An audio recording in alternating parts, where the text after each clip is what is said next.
All right, well, thank you, Jackie, and good morning, everybody. It's a great pleasure to be here with you all, and it is an absolutely glorious day, and I can't think of a nicer way to start off the day than speaking with three talented artists who are really amazingly expert at translating that beauty into beautiful works of art. So I'm going to be introducing each of the artists as they dive into their own section of the presentation, and I have the great privilege of starting with introducing Susanna Dyke.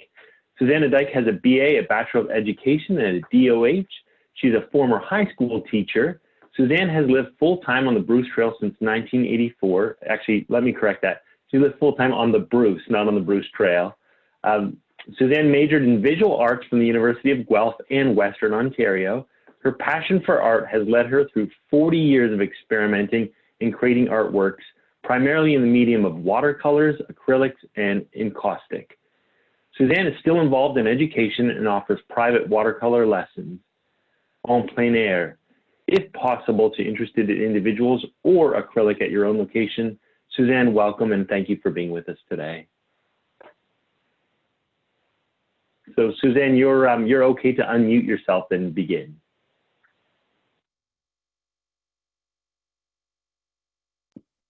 There we go. So the first image should be up. It's probably my favorite spot. It's Little Cove, which is about 10 kilometers south of Tobermory, and I lived there for 20 years off-grid. So we built a home, and I didn't have a phone, a car, a computer. I had CBC radio for about 5 years, eventually TV. And I came to know this section of the trail like the back of my hand. Every season, every mood. This is one of my watercolors, more recent ones. I've done lots of work on that. It's a beautiful section of the trail. And if you ever get an opportunity to go down and sit along the shoreline and paint, it's just a wonderful location. Next one, Jackie. This is Bear Rump Island. I got an opportunity to hire a boat, a fisher person, and go out along the islands and along the shore of the Bruce Trail. And I managed to take a few pictures. This is in the days of film. And so some of them were pretty shaky when the boat is going up and down. But it's very, I think, evocative of the geology of the area. And there's a huge history of on the islands. People actually lived out there and fished and salted the fish. There's an incredible history up here of the Bruce, not just the gorgeous landscape. So the people are quite incredible up here. Next one, Jackie. This is one of my favorite spots. I continuously go back to it. It's Halfway Log Dump. It's now part of the national park. When I moved up here in the 80s, I started going up in 78, camping at Cypress Lake when it was a provincial park. And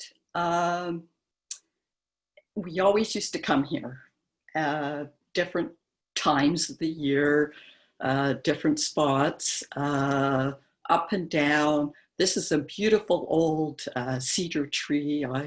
I call this Survivor.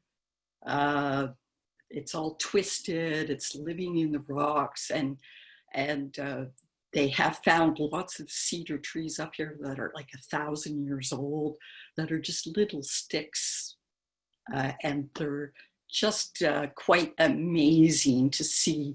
When you walk along the shore, you see little pockets of wildflowers, and it just amazes me what can survive, especially when you're up here in November like I have, and you see the storms come in and shift rocks. And so I like to sit in different spots when I can. I go early in the morning when the light is the most interesting, and I sit and paint, and I sketch. I don't know if you can see that. I do watercolor sketches. I actually take tons of photographs now because digital is so easy to do.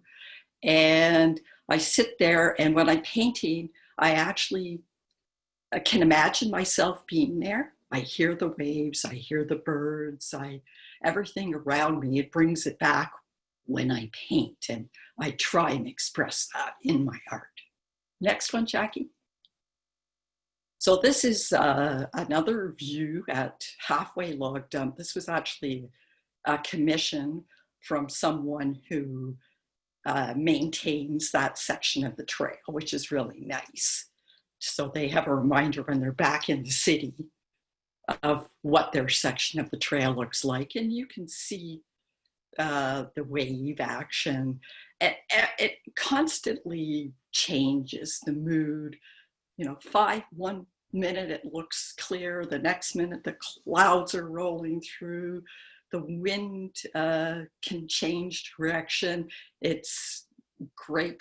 It's moody, and I try and express that in the images. And you can go 10 times and 20 times, it doesn't matter. Every time you go, you see something different. There's something to paint. It's a great spot.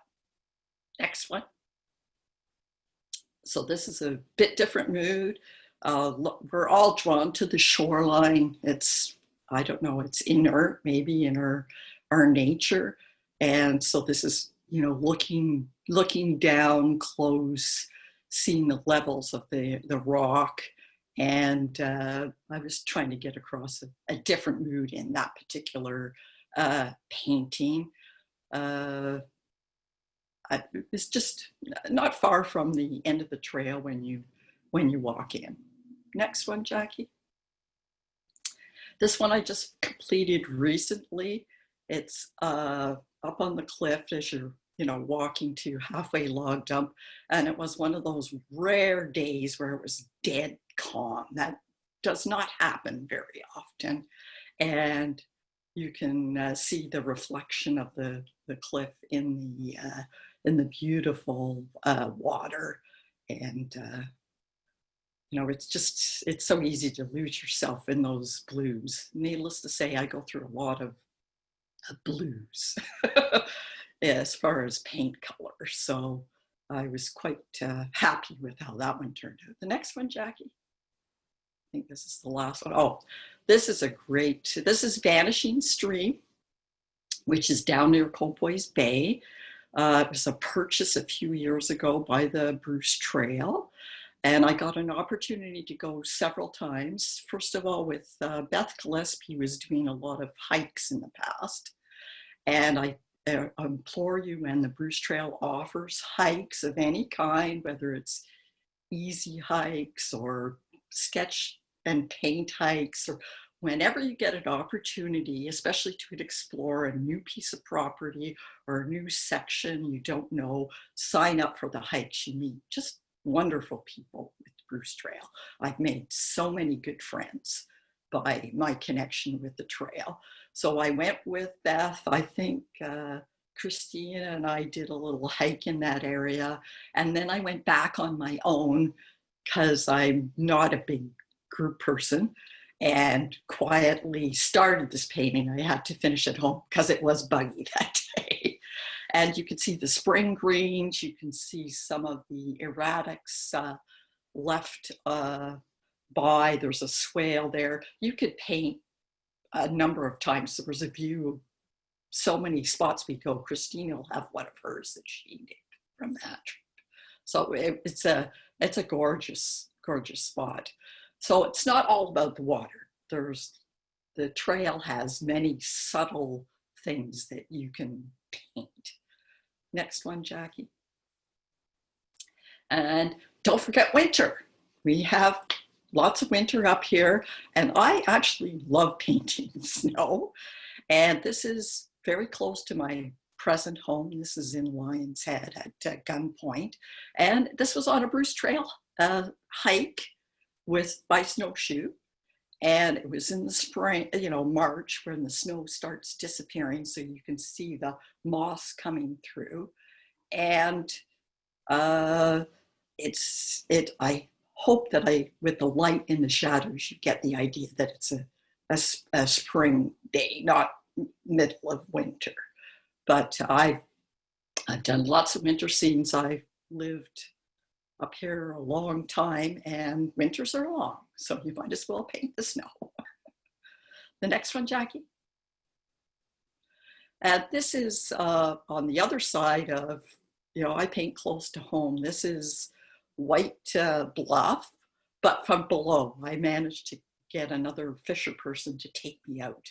I don't have a kayak. I'm a little nervous in the water, but if you ever get an opportunity to kayak or go out in somebody's boat, the cliffs are just amazing.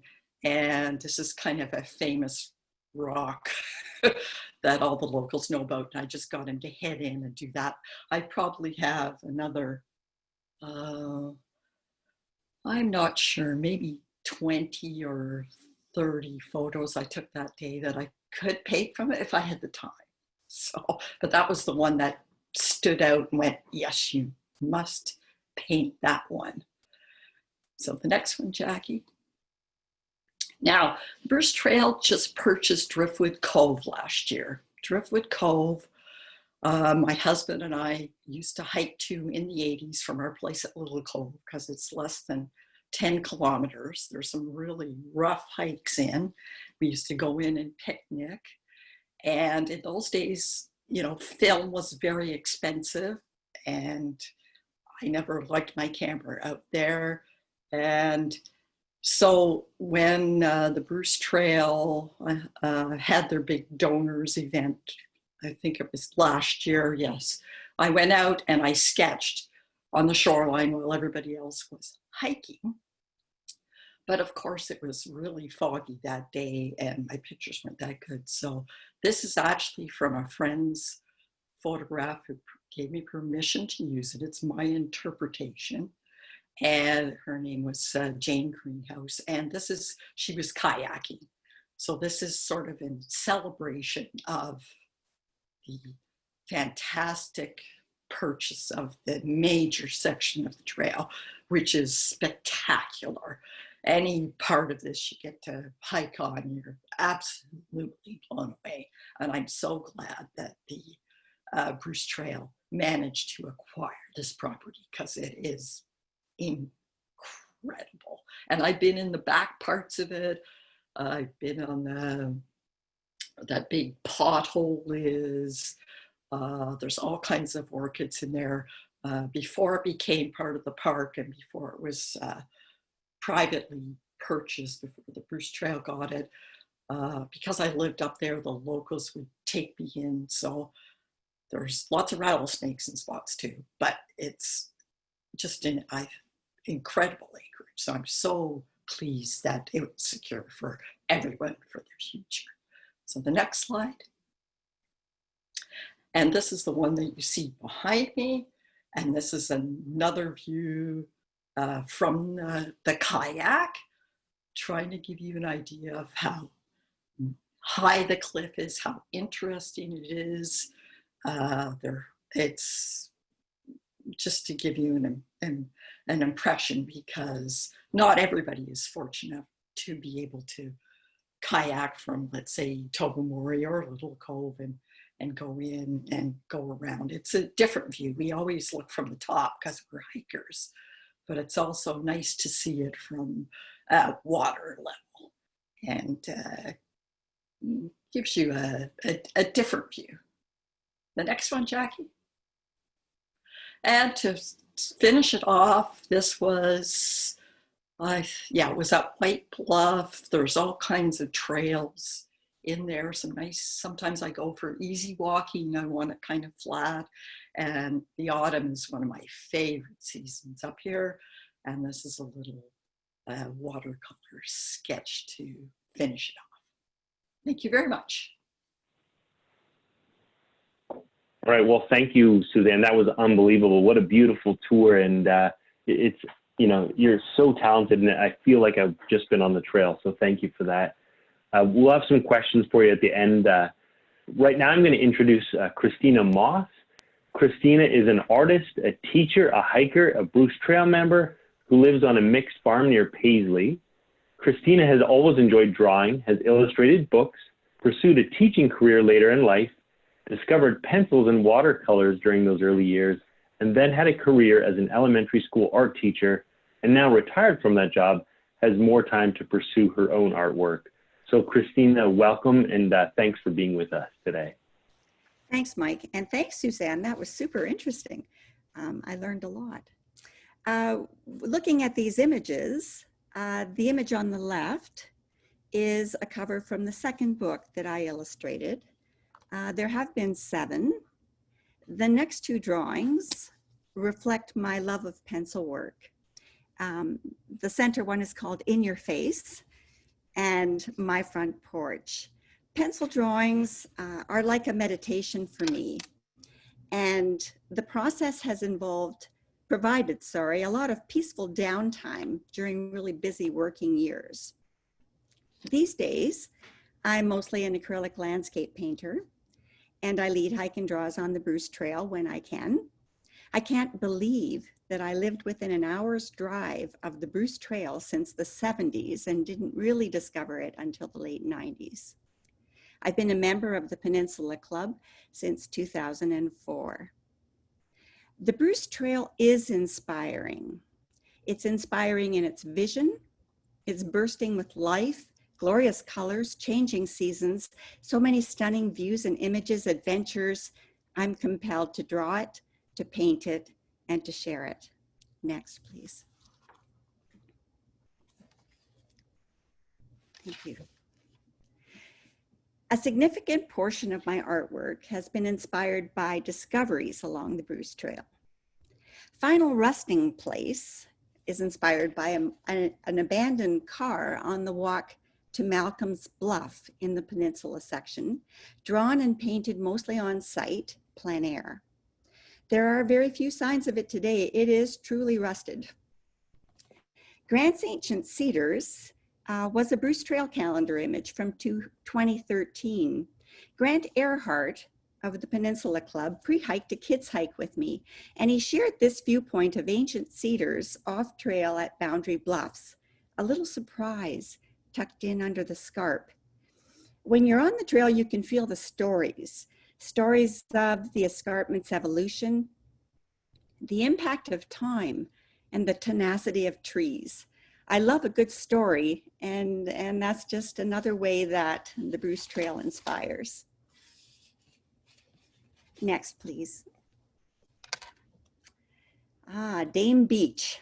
This lady lives on the Jack Post Side Trail up at Hope Bay. She might still be there. You'll see a couple of side trail markings on her flank. On a Bruce Trail Nancy Einz Friends hike a few years back, we came upon this beautiful beach, and many of us stopped to admire. The tree was really a character. Soon the women were encircling her, expressing an admiration of her stance. Check out her butt, her torso, her arms reaching to the sky, her joy. You had to be there. It was a pretty glorious day.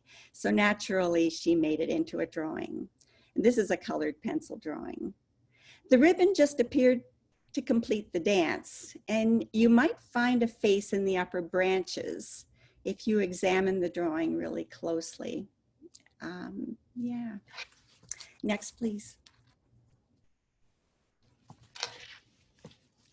These 2 are early pencil sketches done on the trail.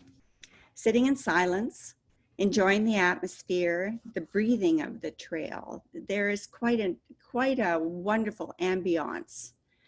Skinner's Bluff is a view on the left. This is in the Sydenham section. The turkey vulture circling below my perch had to be included. The trail consistently inspires with little surprises, and they work their way into those images. The image on the right, as I studied the trees at Skinner's Bluff, they took on a life of their own in this image called Old and Young. My grandson appearing is the result of my artistic license and imagination. The story is yours to design.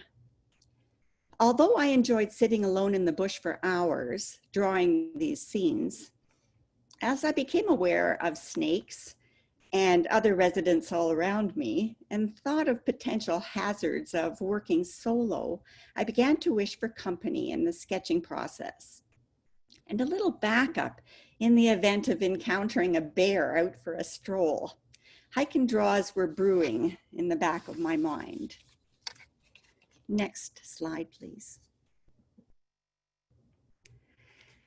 Inspired by volunteerism, 2010 and 2012 saw 2 mass kid hikes happen at Boundary Bluffs and the boardwalk up at Cape Croker. 40 to 60 grade 6, 7, and 8 students, plus Bruce Trail volunteers, teachers, and parents. It all started on a Bruce Trail group hike at Dyers Bay. I was expressing disappointment that I couldn't take my junior intermediate students out on trails to see this incredible beauty. And Don McElraith, then Peninsula Club president, said, "Nonsense, totally possible." And the Bruce Trail volunteers would help to make it happen. Okay, Grant Earhart stepped up as well, followed by club members, Nancy Ince, Susan Allen, many more.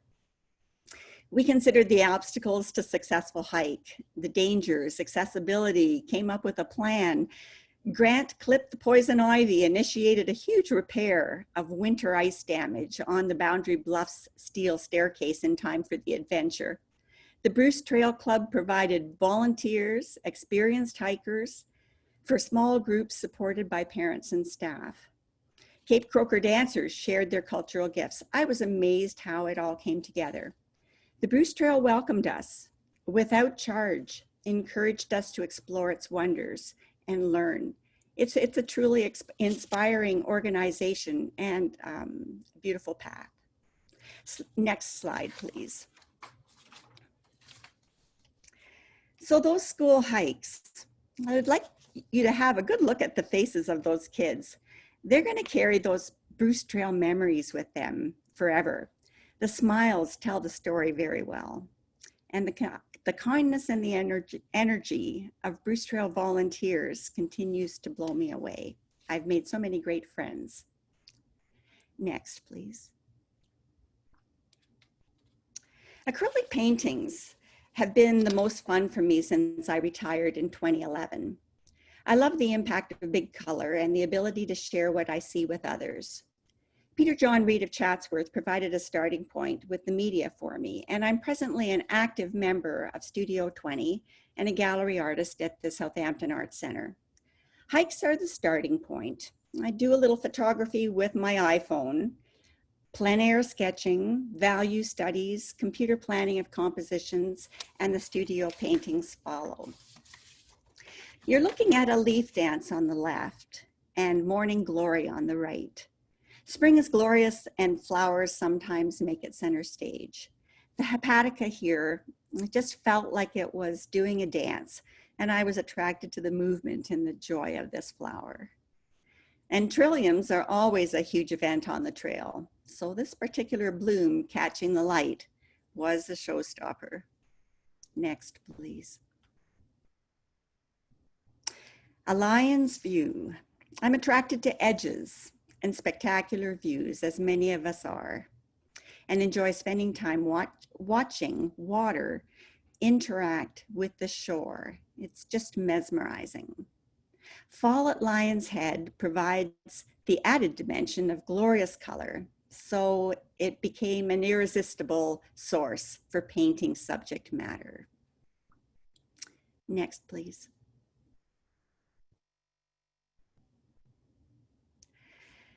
These 2 images, Miss Birch on the left and Sweet Memories on the right. The birch on a late winter morning overlooking the far vista struck quite the impressive pose on the scarp edge. Painting snow with the many subtle colors is a lot of fun, and I enjoyed the contrast of the blues with the stark white of the subject. This tree stands strong in the face of harsh elements, an amazing lesson for me of patience and endurance that again comes from the trail. On the right-hand side, Sweet Memories is from a fall climb at Cape Croker when I was recovering from a health event and I needed many sits to rest until I reached the top. Many perches along the climb provided opportunities to appreciate the warm light under the canopy, warmed me up and kept me going. These are both 24 by 36 inch acrylic paintings, fairly large. Next, please. Porcupine quills, 16 by 20 at Malcolm's Bluff. This was a Grey Bruce landscape calendar selection as well. More edges. The trees, sorry, I'm giving you the information from a different, I'm talking about No Rush. And so I'm going to get back here and see what I've done here to get myself No Rush, sorry. This is low water at Rush Cove. There, that looks a little better. I love the stepping stones during the day. I took my granddaughter here one spring, and that day is a treasured memory for me. Water is fun to paint at any time. And the layers are fascinating in the water. Trying to capture its essence is a wonderful challenge. And I'm continually seeing more and more when I get out there to paint. Next, please. Here we go. Porcupine quills, that's better. This is the image from Malcolm's Bluff, and this one is the Grey Bruce landscape calendar selection. More edges. The trees jutting up just felt like porcupine quills on that day, and I met one on the trail that very day, gave him a very wide berth, and showed lots of respect. And of course, the light and the colors were what attracted me to make this painting. Next, please. Rough Rocks, Calm Water. This is a 24 by 30 image, a Bruce Trail calendar cover in 2016. This is summertime, and summertime at Lion's Head, I can still feel the scrape of my bare feet on these rocks, and my friend Iris and I explored the shore on a glorious July morning. In the background, you will see White Bluff across the water, as Suzanne referenced it in a few of her paintings, and it is quite the landmark. Next, please. Slide 29. Serenity, 36 by 36, a burnt loop side trail near Tobermory. This is a wee oasis on a lovely hike. If you get a chance to hike the burnt loop side trail, it's well worth your time. This little spot provided a place to submerge toes, feel a slight breeze, look into the water, and check out the mysteries. There is a lot of character in those rocks and an awful lot of stories. Next, please. Shifting Lights. This was also done at Boundary Bluffs, sourced from the same day as the Sweet Memories image from before. I love going back into this image from the foreground. It's a bit of a journey, all the layers and the mystery of what's in that dark area off trail. Yellows and violets and greens, yummy triad of colors. Fall is a really glorious time on the Bruce Trail and very, very inspiring. Next, please. Tribute to the Elders at Jones Bluff. This is a view of the south end of Cape Croker. Someone told me that the far view of the escarpment was called the Elders. I don't know if that story is really true, but it engaged me, and this painting resulted. The shadows reach across the snow, bending down in an act of respect, hand over heart. This was from a Nancy Ein's friend's hike on snowshoes one glorious winter day. It's a beautiful memory. Next, please. Altar. Vanishing Springs. This is from the same location that Suzanne painted. She painted the rocks. I painted from the spot where there is an old barn foundation. It follows a stunning fall hike and draw up at Vanishing Springs. This grouping of stones, evergreens, goldenrod, and the red rock, it spoke to me of an altar, a place to contemplate and appreciate and honor. And so the painting came together. I thank Susan Allen for suggesting that hike, and it was shortly after the purchase of that property. Next, please.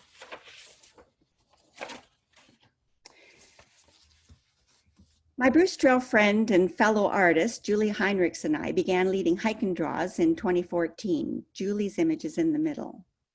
We both love to draw. We enjoy the pleasure and security of having company while doing so, remembering the bear, and wanted to encourage others to appreciate a different side of the trail, a quieter, more contemplative view from a stationary place. Slow things down a little. The goal with these events is to have a great day exploring the trail at a moderate pace, provide opportunities for observation and enjoyment of the landscape. Sometimes one of us does a wee intro or demo to get things going, value studies, contour drawing, what to draw, some suggestions. We sit, bring your own cushion or stool, and sketch or paint independently for 30 to 40 minutes at a time, 2 or 3 times during the walk. Have lunch on the trail as well. We cover 5 kilometers or less of a distance, wanting the time frame to come in at around 5 hours or so in total, 10 to 3 or 10 until 4, and that's not counting travel time. People bring their own materials, and it's mostly non-instructional, although we will support any artist at any level and in their efforts. Process, not product, is the goal here. So we share our drawings with one another, as you see on the left. We have fun, we draw, no stress, positive strokes, enjoy the trail and the day, and I hope that maybe some of you can take advantage in the future. Next, please. These are more slides from, more images from our hike and draw days. On the left, we have a dude at the Cape Croker Museum. He's a little far away, he's in the building, but he made a wonderful model sculpture, and we really enjoyed studying him and drawing him. We have offered 9 formal Bruce Trail hike and draws to this point, mostly in the Peninsula and Sydenham sections. The one presently advertised on my website for 2020, a Barrow Bay to Beth Gillespie side trail that was scheduled for May the 11th, will hopefully happen this fall, so stay tuned. In the first couple of years, our numbers were smaller, 6 to 9, but people got hooked on the experience and the word spread. I took a hike leader course, advertised on Facebook and my website, the Peninsula Facebook page, the Rattler. We pre-register hikers online so that we can properly deal with rain dates. No fun drawing in the rain. Hikes are much larger now. We need to consider parking, so we are beginning to cap participation at around 20. You will find more information on my website on the hike and draw page, and that's ChristinaMoss.com. Next, please. These 3 images, Meandering Blues on the right, Meandering Blues on the left, is from the Cape Croker Boardwalk from a hike and draw last spring. The image in the center is from the boat on the way to Flower Pot Island. The escarpment is truly the centerpiece of the Bruce Trail, and this is a good spot to feature it. And the image on the right is from the Coveney Side Trail, where I was a trail captain for a couple of years. Truly lucky to have caught that wonderful day with my camera, and I painted it later in the studio. What a beautiful section of trail. I'm thankful for my connection to the Bruce Trail. I'm thankful for the people that I've met, the memorable moments, the shared experiences, the awesome natural beauty, the time for reflection and peace. I look forward to more seasons on the trail. And thank you very much for giving us this time. Over to you, Victoria Pierce, and to Mike. Thank you. Well, thank you, Christina. That was wonderful. And obviously, again, such beautiful art. And I love how you weave storytelling into that as well, and how you're willing to share your love for the medium with the Bruce Trail members and anyone else that wants to learn about art. So thank you. I'm going to welcome Victoria next. And so Victoria Pierce is a professional artist based in Hamilton's historic district of James Street North. She earned her honors BFA at York University in painting and has exhibited in numerous galleries and shows throughout Ontario in the past 30 years. Victoria draws her inspiration from her weekly hikes of wild places from the Bruce Trail to Algonquin. She is particularly interested in waterfalls, dramatic cliffs, big skies, and pine-covered islands. Her labyrinth style is inspired by the constant movement and interaction of the geographic elements within the interconnected elements of landscape. Welcome, Victoria. I'm muted. Oh, good. Hi, everyone. Am I on? We can't see your video yet, Okay. but we can hear you. Okay. See what else. Oh, let's try that. There we go. We're coming on? All right. Good stuff. Hello, everybody. Can you see me now? Yeah, absolutely, we can. Oh, okay. It's not showing here, but who knows what that is. Okay. Anyway, I'm not seeing the pictures coming up. Are the pictures up, Michael? So far, we can see the first picture's up. There we go. Okay, that's great. So welcome, everyone. I'm Victoria Pierce. I'm quite envious of the other two artists, Susanna and Christina, living up in the peninsula itself. Such a beautiful area. I like to wander all in various different areas, but I've had my, I guess, two trips up there so far. Anyway, I live in Hamilton. I have the privilege to have a studio in the James North area, which is kind of the art district in Hamilton. Unfortunately, I've been shuttered out of my studio for the last number of months. I've been painting at home. But what I like doing, I have my once a week sojourn out onto the Bruce Trail. I call my Waterfall Wednesdays. Anyway, so I, yes, as Michael said, went to York University, studied painting and etching, but primarily I'm a painter now, and have been painting oversized florals for and a nest series for the last 20, 30 years. And it's only in the last, say, 10, I suppose, that I started teaching landscape painting up at a camp that I go to every year, a family camp, and really sort of got interested in painting on colored ground. So it kind of went from there that I got more and more interested and started playing around. I was doing a demo and went from doing dashes of paint into the lines that you see in my labyrinth series here, which are what I call my labyrinth landscapes. And I just got so excited. It's that aha moment that all artists need to do. You need to play and experiment. And I mean, it's only paint. You take chances with it.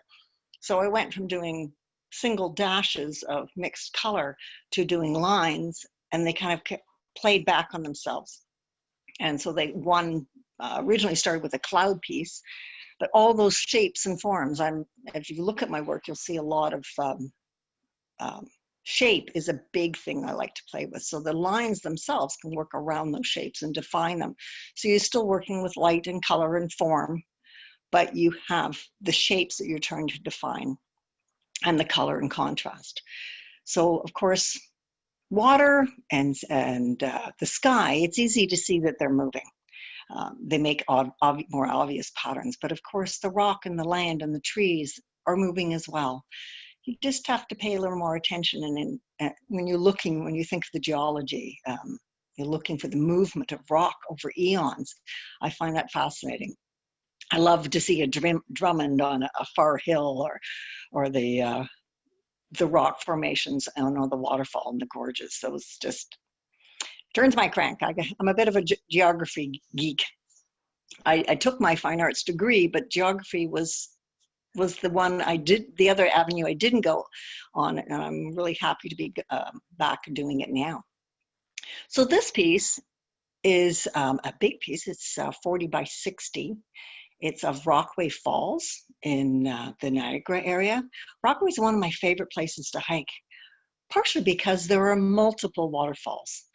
This one has a big drop that's in the top left-hand corner where you see the light hitting the wall. There's a big drop that's just around the corner from it, a big plunge. And then it comes around the corner, hits that wall and turns and does the second big plunge where it widens out. And then it goes down the hill and around another corner and does another big drop. And then there's multiple other smaller waterfalls within the same park as well, the same conservation area. So Rockaway is one of those ones I return to quite regularly. Next slide, please. Hello, we still here? Oh, Yep, you should We're see the still next here. slide. We're looking at the Inglis Falls slide now. okay. So Inglis Falls. Okay, it was just a little delayed. And so Inglis Falls, I've been there twice now. Oh, what a spectacular falls. When I was there the last time, I was able to get down to the bottom, to the big rocks. I don't know that you're supposed to do that anymore, but it wasn't that difficult. And it was quite exhilarating to be at the bottom of that waterfalls. I just love getting my feet into a river, into the bottom of the waterfalls, and being able to look up into the power and listen to the sound and watch the motion. And so I play around with those forms. This is a 24 by 60 painting. And it was quite misty from all the moisture coming up from the falls. So you get those gradated colors as you go back into the distance. So a lot of fun playing with the shapes and the line. One of the things that's quite interesting, when I show my work, I really enjoy watching people look at the pieces, because there's something almost primeval in line, I think, in our psyches. People look at these pieces and they don't know what to call them. It's not pointillism. It's not something that they know exactly how to label.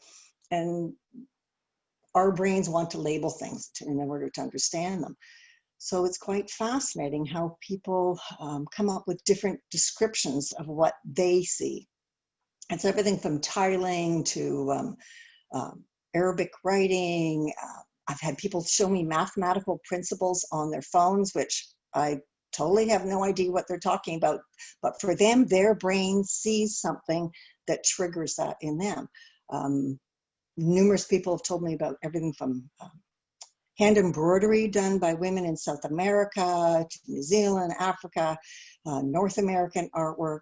Just there's something in the line that is, I guess, makes a connection for all of us. So it's interesting. I've even had someone say it looks like silly string, which I thought that was pretty funny. Anyway, next, please. Next slide.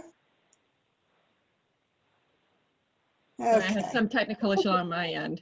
You should What's see the that? next one. I had a little technical issue. You should see the next one now. Okay, that's good.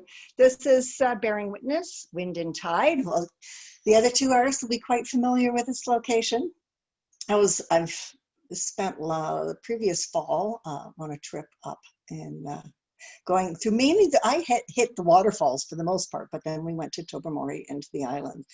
And oh, it's like sculpture. They're just such spectacular examples of the geology. It was really quite exciting. It was a beautiful sunny day. Now, with a piece like this, it was a perfectly clear day. There were no clouds in the sky. For me, composition is something that is always paramount. So I use the clouds and the diagonal lines and patterns to create the composition, to allow your eye to go from the flower pot itself. The clouds will drag you across over to the tree on the cliff, and then the diagonals of the the rocks bring you back around. So there's a circular motion in the composition that keeps you moving, so you're not stuck in any one place. I've been there, and I'd actually love to go to the lighthouse, where you can actually spend a summer, or I should say a week, and volunteer on that. I think that would be quite wonderful. I don't know if the other two have done that, but that would be something I hope to do in the future. Okay, next.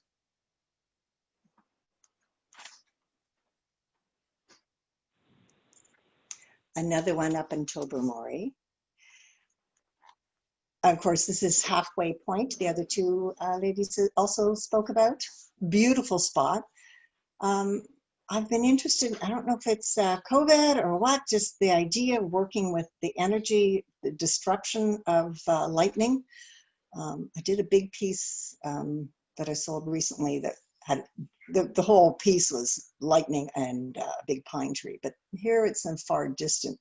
But again, it's the part of the composition, the more subtle part, but the clouds and the lightning is where your eye tends to go, but then you're brought back around the circle through the trees and the rocks and back up around.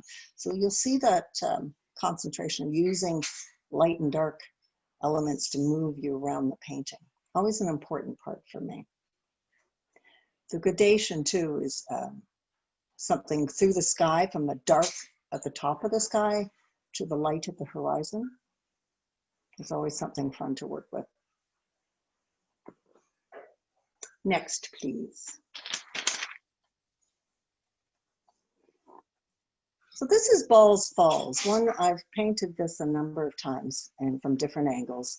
I just love its, the interesting way the water, not only does it have the big waterfall section, it's the upper falls, but it also has the smaller falls that come through the rock partway through. It's seeping through underground. So it makes for a really interesting composition. And just geographically, it's interesting and unusual. And then, of course, the big dolostone pieces that dominate, where they've fallen off at the bottom. They create great shapes to play with, and you can play with the layers of the formation of the rock as well. So lots of play of light and color. It's a fun one to do in all seasons. Lots of play of patterns. And each, but it's an interesting process when I'm painting the labyrinths. These pieces take much longer than any of my more realistic florals. The big florals I used to do were, well, I still do, are surreal florals from the Ant's Eye View. But these pieces actually take much longer. There's no blending, there's no bigger brushwork. The whole piece is done with a single size, sometimes with two sizes of a rigger brush, which is a brush with very long hair that same sign painters would use, because it will carry a lot of paint and you can keep going. But a lot of these lines have to be gone over a number of times to make them opaque enough to make a solid line. So it's a very laborious process. I've tried to figure out ways to speed up the process, but it just didn't work. You really have to be very much in the moment, because I sketch out the basic shapes of the pieces, but the actual painting of, say, within the waterfall itself is all freehand and done at the time. It's not pre-planned. I know I'm working from photographs I've taken on my hikes, so I'm still concerned with the light and the form and the pattern, but the patterning is all intuitive. It's done in the process, within the rules of the composition and the coloring form. Certainly, Ball's Falls is one of my favorite places. Okay, next one, please.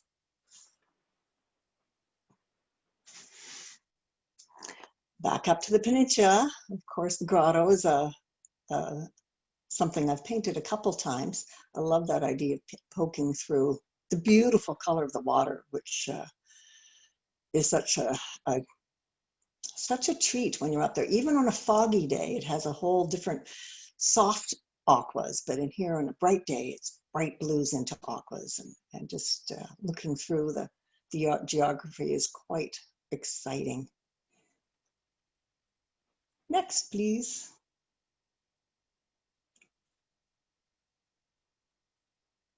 This is a piece I did recently that's at Earl's Court Gallery of Albion Falls. It's an absolutely stunning waterfall, multiple layers. And I was down at the bottom a number of years ago before all the problems started with it, unfortunately. It's now all fenced off, but I was able to get some beautiful photographs. So this is from an early morning when the light was hitting one side of the falls and the other side was in the darkness. So it created a lovely dramatic effect. So it's kind of fun working the warm colors against the cools, and this makes for a dramatic piece. With my process, on my hiking, I do a lot of observation, take a lot of photographs, horizontal, vertical, crop, back and forth. And then I have to go through that process of analyzing the photos once I'm back in the studio. And I'll go back through and make a file on my phone of the pieces that are painting possibilities. And I have way too big a file of those because there's just always more you're adding to it. But you're looking for different moods depending on how you're feeling, whether you want something that's a big piece or a smaller piece. Sometimes I play with color a lot. The backgrounds I start with are a solid color. So in this one, I believe, I think it was a blue background, or it could be red or green or black. And then I'm playing against that color as I'm painting a piece. So it's a really interesting process.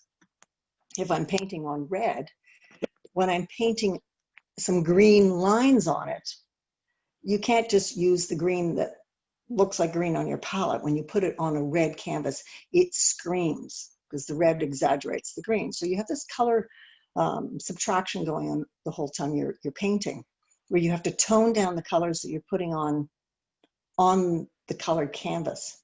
But then as you cover up more and more of the canvas, when you get to about 80% of the ground covered, the colors start to reassert themselves and go back to their original color. The red can't, or whatever that ground, can't affect them as much.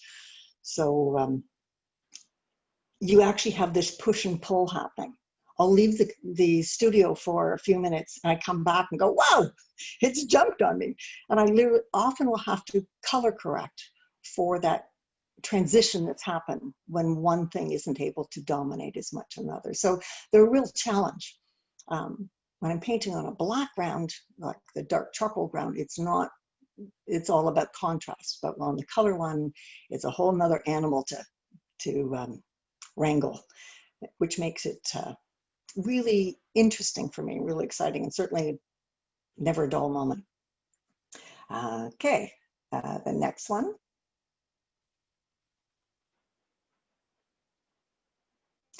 Okay, this is Webster's Falls from the bottom again, hiking up from Spencer Creek. And it, again, has all this beautiful stone, the dull stone all at the bottom.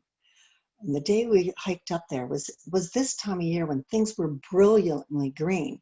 Now in this piece, it doesn't look like spring. I've made it a fall piece.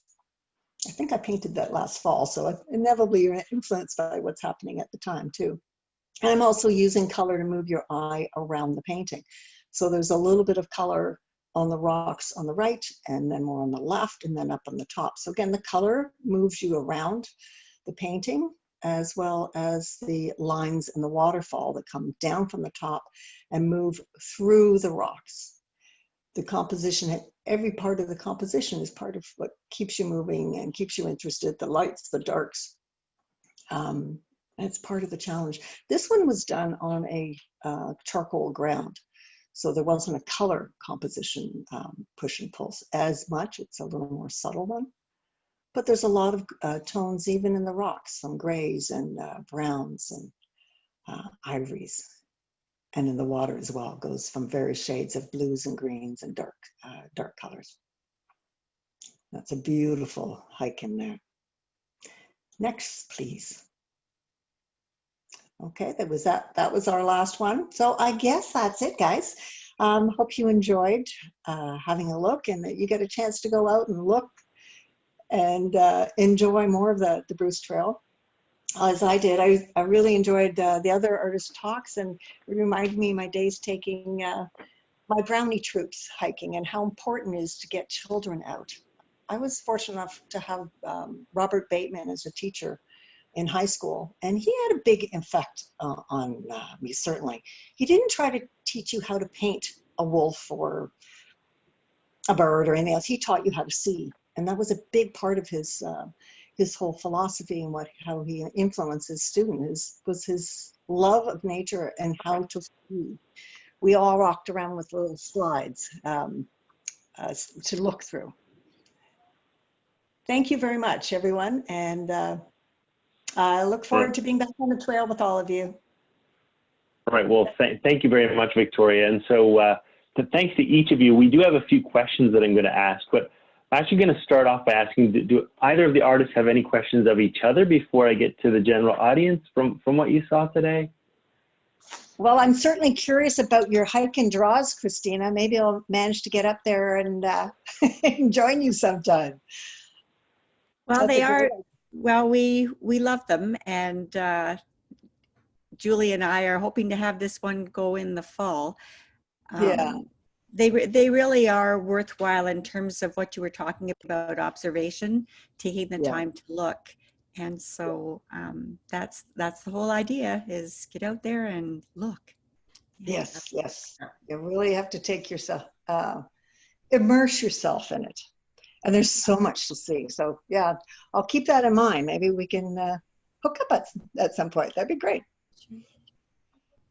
Okay, great. Well, the first question is really a comment. It just says, very inspirational selection of styles and subjects. Thanks so much.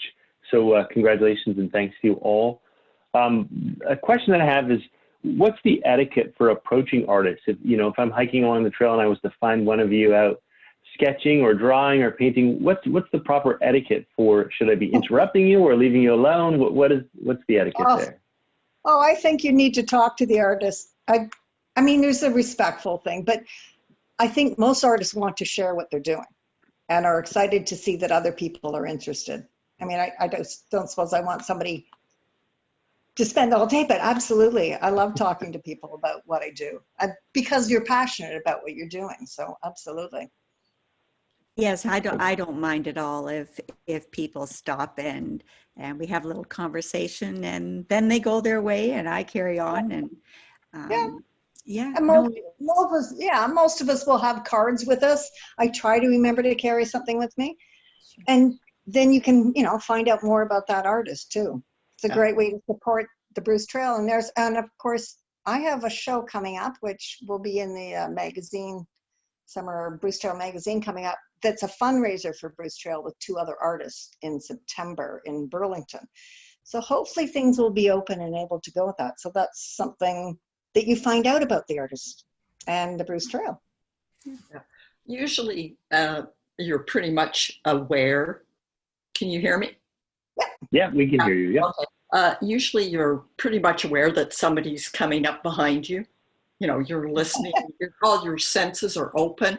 And I usually like it if somebody could just wait till my paint gets off the page and then I greet them. I don't like to be startled. That sometimes happens, but not often. You're on the trail. You're like Christina says, you're aware of porcupines and bears and snakes, and your senses are. You can hear people coming, so something's going to happen. And I love talking to people, so it's no problem. Okay, that's great. I got a question. What colors are used in snow besides white? Oh, yeah. Every color. Every color, yeah. Absolutely, with lots of white in it. So you can, snow is not cold. Snow reflects the light, it reflects the sky, it reflects everything around it.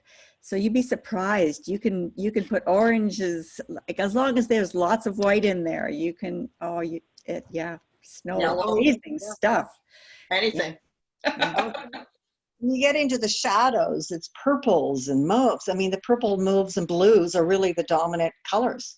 They're gorgeous. So, and the other thing is it's artist license. that's when it gets exciting. You're not trying to reproduce a photograph. The photograph's the jumping off spot. It's when the artist really gets to take over and throw in color that wouldn't be expected. That's when it gets really exciting to play. Okay. Yeah, great answers. And then I've got a final question here, and I'll let each of you answer this one. And it's, do any of these artists offer lessons? Lessons?